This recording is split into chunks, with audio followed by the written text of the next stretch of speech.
What's going on, everybody? This is Colin McTamanay of Fantrax, bringing you another episode of Fantrax Football Friday here on the Fantrax social media channels. I come to you every Friday this offseason with guests talking breaking news, analysis, everything you need to know to give yourself an edge for next fantasy football season, as well as your dynasty fantasy leagues. Running solo today, but I typically have guests, have more guests next week. But today, I want to talk about the running backs. Now, it's Friday, March 1st. And we're talking about running backs in the midst of an NFL combine in which there are a lot of running backs we're going to get to see. Obviously, the focus is going to be on the quarterbacks, the wide receivers, but even the top guys at those positions aren't really going to be doing much at the combine. So my focus is going to be on this rookie running back class.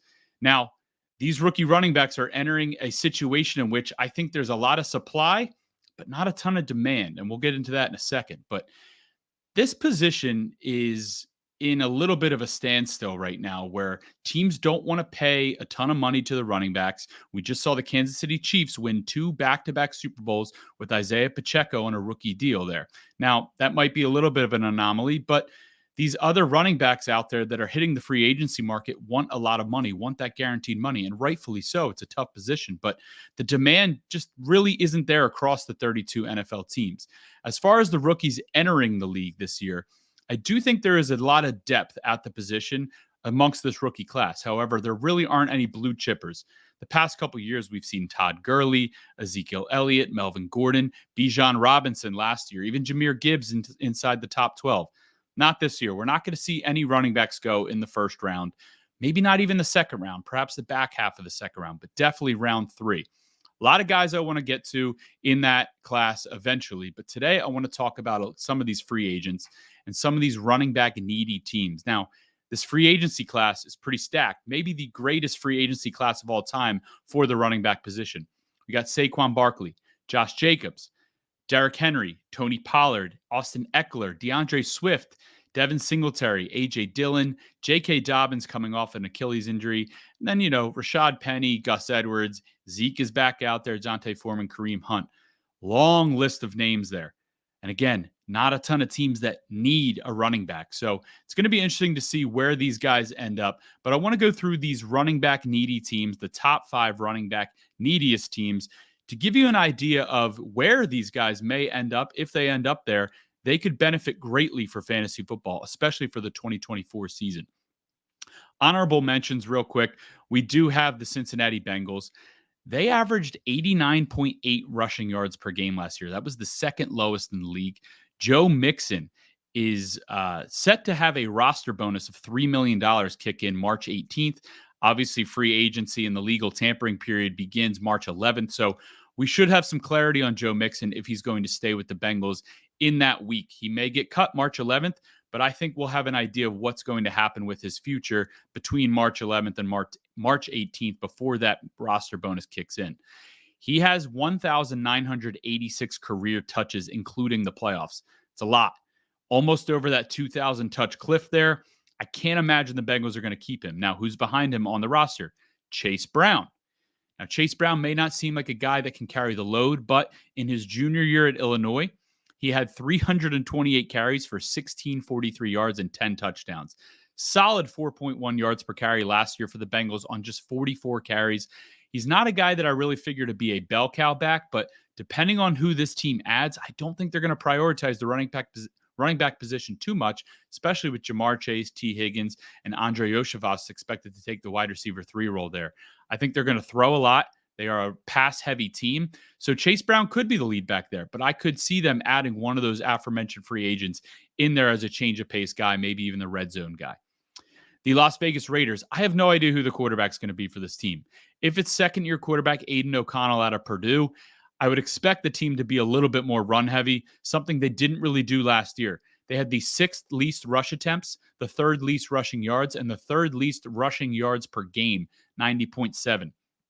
Josh Jacobs, they franchise tagged him last year. I can't imagine they're going to bring him back. However, Antonio Pierce, the new head coach after being the interim head coach last year, did say that he loved Josh Jacobs, loved Devontae Adams, wants to keep that unit together. He knows what he has there. So maybe they prioritize bringing Jacobs back. But I think there are other teams that could be a little bit more appealing for Jacobs as a free agent. And then lastly, another honorable mention here is the Houston Texans. Now, I don't necessarily think they need a running back, but I think they could benefit from getting a better running back behind CJ Stroud there. Devin Singletary is a player that I expect to be back there, but I would love them to sign Austin Eckler as a complement to him, or go big for someone like Saquon Barkley, which is a rumor that has been floating around as of late. Devin Singletary, 216 carries. Dameon Pierce, second year back out of Florida last year, had 145 carries. And then just two other running backs totaled 13 carries. So Devin Singletary and Dameon Pierce carried the load for this team. Dameon Pierce, though, just 2.6 yards per carry. Not great. So if Devin Singletary does leave in free agency, Dameon Pierce doesn't all of a sudden slide into this lead back role. I just don't know if he's really the guy for them based on what we saw last year. So I expect Devin Singletary back, but they could add a bigger name here. But let's get into the top 5 running back neediest teams. And again, these are teams that maybe are losing running backs in free agency, or maybe would just benefit to add a better running back into their backfield. And I think whoever does end up on these teams will benefit greatly for fantasy football.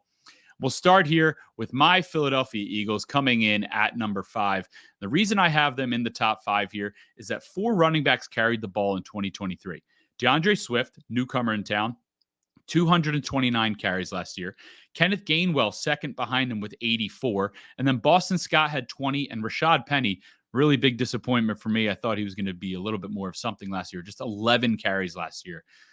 I don't even know why he was on the team half the time. Maybe just a practice squad guy. But Kenneth Gainwell was the only one under contract heading into 2024. Will they bring DeAndre Swift back? I'm not sure. But the other guys that aren't going to be there, Swift, Scott, and Rashad Penny, that leaves behind 75.5% of last year's carries heading into 2024 if they don't bring back any of those guys. Now, DeAndre Swift, 4.6 yards per carry last year. Very, very good after a couple disappointing years in Detroit. 16.75 carries in his first 8 games as a starter. Now, if you remember the Eagles season, and I do, I'm a huge fan of the Eagles. In week 1 against the Patriots, Kenneth Gainwell was the lead back. However, he cracked his ribs. So when they went into week 2 against Minnesota, it was the DeAndre Swift show. 175 rushing yards in that game. Unbelievable. So those next 8 games or so, 16.75 carries per game for DeAndre Swift. Then they had their bye. Coming out of the bye, though, DeAndre Swift averaged just 13 carries per game in the next 8 games, including that playoff loss to the Tampa Bay Buccaneers. And in that loss to the Tampa Bay Buccaneers, DeAndre Swift only had 10 carries. So was it a DeAndre Swift problem? Did they not believe in him? Was it just the offensive scheme? I don't know. They did bring in Kellen Moore as their offensive coordinator. I think we're going to see a lot of RPOs there. DeAndre Swift is the guy I think can succeed in that regard, but we also have Jalen Hurts there. He's been running wild. He had 15 rushing touchdowns last year, 13 of which were inside the 5-yard line. So while DeAndre Swift's stats weren't the greatest as far as scoring, it's because he would get tackled inside the 5-yard line or so, and Jalen Hurts was going to punch it in. We all know the tush push at this point. DeAndre Swift was 20th in red zone carries. Jalen Hurts was 7th. So a lot of his work was taken by Jalen Hurts. I don't want Jalen Hurts to run as much. I know it's a huge factor of his game. It's not going to disappear overnight, but I think Jalen Hurts got hurt throughout the year, and I think that's why we saw a little bit of regression from him as the season went on. He just didn't look as explosive as he did earlier in the year and even in 2022, the 2023 season. So I think that whoever ends up in the Eagles backfield, they haven't really had a talented runner in a long time. You know, the year they won the Super Bowl, they had Jay Ajayi, LeGarrette Blount, nice combo there, but Miles Sanders was just okay. DeAndre Swift kind of on his level a little bit better. Be nice to see him come back, and if he does, he's a great asset for any fantasy football team, but a bigger name might be a little bit more enticing for me in the 2024 fantasy football season. Coming in at number 4, I have the Cleveland Browns. And this I'm bringing this to you with a heavy heart because I just don't think Nick Chubb is going to be back with the team. They do have a consensus top 10 O-line. For a lot of people, including myself, I do think it is a top 5 O-line when healthy. Last year in week 1, they lost Jack Conklin, and they didn't skip a beat. They lost Deshaun Watson, Nick Chubb, and both offensive tackles, and they still ended up 12th in rushing yards last year. That team was really pieced together. We saw Joe Flacco come in and had an incredible run with the team late in the year. So, props to Kevin Stefanski, coach of the year. But I do think they need to revamp this offense a little bit. Uh, the teams that were ahead of them in rushing yards, the Ravens, the Bills, the Eagles, even the Bears have mobile quarterbacks. So even if you take those teams out of it, what the Browns did last year, losing their quarterback, playing a bunch of different quarterbacks, and losing their lead rusher, a guy that's a threat to win the rushing title every year, Nick Chubb, very impressive stuff. 4 running backs carried the ball for this team in 2023. That's Jerome Ford, Nick Chubb himself, Kareem Hunt, and Pierre Strong. Nick Chubb, if he is waived, which I expect him to be waived, and you can check out my NFL salary cap cut candidate article on fantraxhq.com. I list a ton of players there who I expect to get cut in the coming days, weeks, months that will have an impact on fantasy football. Nick Chubb's one of them. $11.8 million in savings if he's waived, and it's just going to cost the team $4 million in a dead cap hit. Now, why would they cut Nick Chubb? Well, it's kind of obvious. He tore his PCL, MCL, and LCL in his left knee in 2015 in college. And then last year, if you had him on your fantasy team or you were just watching the Browns and Steelers game, you saw what happened to him. Week 2, tore his ACL, MCL, and meniscus in that same left knee. Now, all hope is not lost for Nick Chubb, but the days of him owning the league, finishing top 3 in rushing yards are probably over. I'm rooting for him, but I just don't know if the Browns can really go into next year with him as their lead back. Jerome Ford, 2 years left on his rookie deal, $80,000 dead cap hit next year, and they would save $1 million. So this could be Jerome Ford's last year with the team. I expect him to probably stay through the second year, but based on those numbers, this could be his last year, and he could be the lead back there. However, they traded for Pierre Strong at the end of August when Nick Chubb was healthy. He tore his knee in week 2, and then they went out and signed Kareem Hunt. So they had Jerome Ford, they had Pierre Strong, and then Kareem Hunt came in and had 135 carries. So that should tell you all you need to know about how they feel about Jerome Ford and Pierre Strong as a duo that can carry this team. I just don't know if they're enough. Ken Dorsey is the new offensive coordinator. He worked with Josh Allen in Buffalo the last 5 years. So that's good news if Deshaun Watson comes back healthy because he is a nice mobile quarterback. It's going to be interesting to see, though, who they add to this backfield based on everything I just told you. I don't think they really trust Jerome Ford to be that guy. Coming in at number 3 in the running back neediest teams, I have the Los Angeles Chargers. The last 1,000-yard rusher for this team was Melvin Gordon in 2017. 2017. That is years before the pandemic. This is a pandemic. 1,000-yard rusher Melvin Gordon, the last one for this team, and they've had Austin Eckler in there. That just goes to show you what kind of player Austin Eckler is. Tons of yardage, but never eclipsed 1,000 yards rushing for the team. Enter Greg Roman, the new offensive coordinator for this team. He was the Ravens offensive coordinator from 2019 to 2022. During that time, the Baltimore Ravens led the league in rushing in 2019, 2020, and finished 3rd in rushing in 2021. Lamar Jackson averaged 9 to 10 rushing attempts per game. Herbert, less than 4. So I don't expect all of a sudden Justin Herbert to just fill into this Lamar Jackson role that Greg Roman is used to and rush 10 times per game. But I do expect Justin Herbert to still be mobile, be a mobile quarterback. But they would benefit greatly from a better running back behind him. And Greg Roman agrees. He's actually on record saying a couple weeks ago, can you imagine Justin Herbert with a great running game? And yes, I can. I would love to see Saquon Barkley there. I would love to see the Los Angeles Chargers go out and spend big on a running back. Money's going to be a little bit of an issue, though. Yet to be determined if that happens. 87.4% of the 2023 running back carries are vacant. That's between Austin Eckler and Joshua Kelly, both expected to hit free agency. Now remember, new GM, new head coach, no loyalty to these guys. So I expect Austin Eckler and Joshua Kelly to walk in free agency. Can't imagine Jim Harbaugh retains either of those guys. He is the new head coach. And mind you, he just won a national championship with Michigan.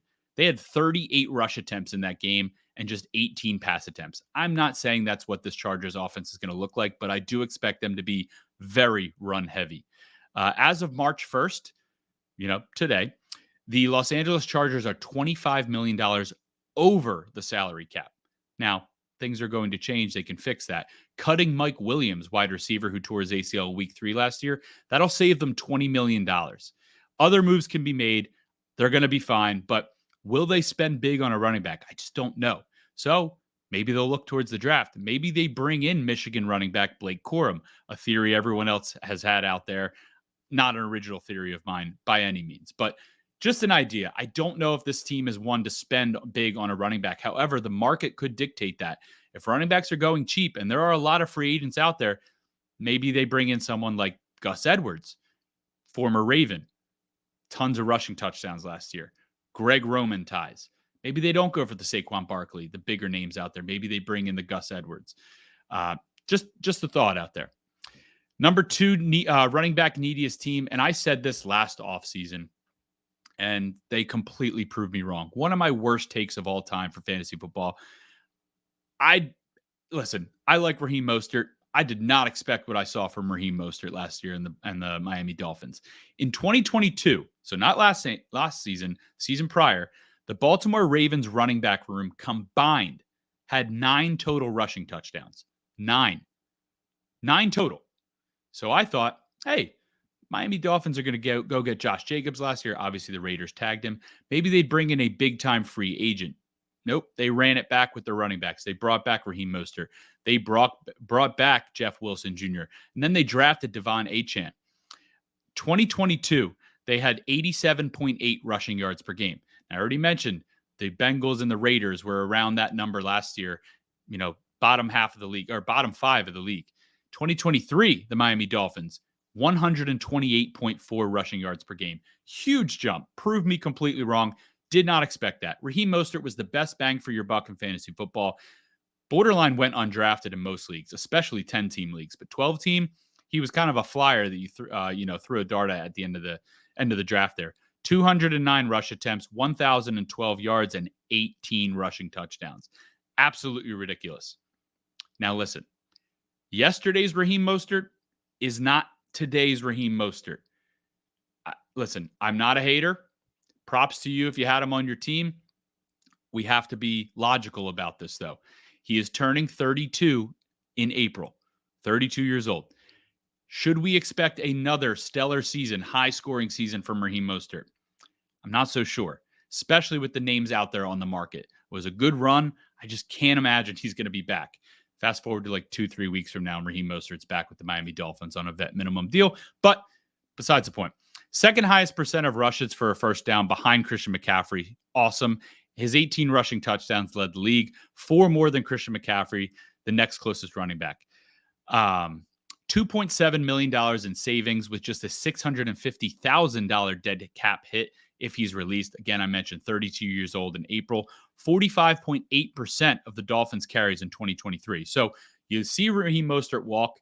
Devon Achane should get a huge chunk of that. Derrick Henry is on record, too, when he was getting drafted, that he thought he was going to be a Miami Dolphin.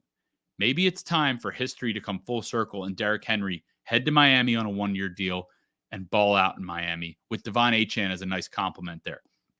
Devon Achane, by the way, 103 carries as a rookie, 800 yards and 8 rushing touchdowns, 7.8 yards per carry. He had 22.5% of the carries. So I expect that number to go up. Hopefully we see some good health from Devon Achane, but I still think the Miami Dolphins are going to bring in another running back. It's not going to hurt Devon Achane, but it's definitely going to cap Devon Achane's possibility of becoming a top 10 fantasy running back. So need to keep an eye on that.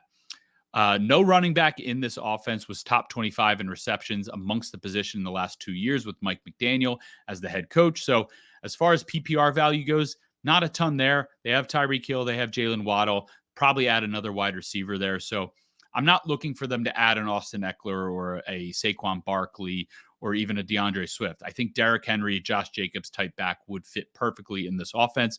I think whoever ends up in Miami is going to be a massive, massive value for fantasy football. And the number one running back neediest team, I have the Baltimore Ravens. The running back with a running back with 1,000 plus rushing yards has only happened 6 times since 2008 in Baltimore, since John Harbaugh became the head coach there. 4 of those 6 times were Ray Rice from 2009 to 2012. So since 2012, there's only been 2 running backs that have had 1,000 plus rushing yards for this team. And yet, I mentioned earlier on the show, they've led the league in rushing for 3 out of the last 4 years or so. Granted, it's because of Lamar Jackson, but Wouldn't this team benefit greatly if they had a stud running back behind Lamar Jackson that would, keep defenses honest? Hey, have to focus on him, and Lamar could even run wild then, or just air it out a little bit more. That's my guess there. The last running back to have 1,000+ rushing yards was Mark Ingram. That was 2019. And that was Lamar's MVP season, his first MVP season. Mark Ingram had 1,018 rushing yards. So a running back can have success here, and Lamar Jackson can also play at an MVP caliber level. And we know that year he was running like crazy. So I think we can find a little bit of balance there. I don't think Lamar Jackson caps the running back on this team too much. The Ravens had 36.8 rush attempts per game in 2019. That led the league. And obviously they led the league in 2020, and they were third in 2021. Already mentioned that at the top of the show here. AFC Championship game, completely abandoned the run. No idea what happened. Gus Edwards and Justice Hill, 3 carries. 3 carries each. Doesn't make any sense. 23 total rushing yards. Earlier in the year, Gus Edwards and Justice Hill had 282 combined carries for 1,197 yards and 16 total touchdowns. I'd like to see the Ravens find one singular back that can take both of their roles and make it his own. That is my wish for the Baltimore Ravens this offseason. Justice Hill led all running backs with 39 targets. That's 7th on the team, including playoffs. So I don't think we're going to see a ton of PPR value here. There's a ton of weapons Lamar Jackson can throw to. As far as the running backs that are currently on the roster go, we have Gus Edwards, who's going to be a free agent. He'll be 29 in April, 36.5% of last year's rush attempts. We have J.K. Dobbins, ACL tear and an Achilles tear last year. The ACL tear was a couple years prior, but the Achilles tear last year, 100 carries since the 2022 season.